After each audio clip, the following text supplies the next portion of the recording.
Для легализации транспортного средства с иностранными номерными знаками владельцу необходимо подать электронное заявление на портале электронного правительства egov.kz или в приложениях банков второго уровня. Легализации подлежат легковые автомобили и микроавтобусы, принадлежащие гражданам Республики Казахстан. По заявлению будет осуществлена проверка на соответствие следующим требованиям. Ввоз транспортного средства до 1 сентября 2022 года. Отсутствие криминальных признаков на транспортное средство. Наличие таможенной очистки.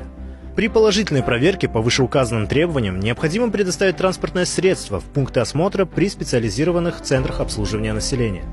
Полиция обеспечивает визуальную проверку транспорта и номерных агрегатов, проверку наличия штрафов, а также по базам данных органов внутренних дел других государств и формирует электронный акт сверки.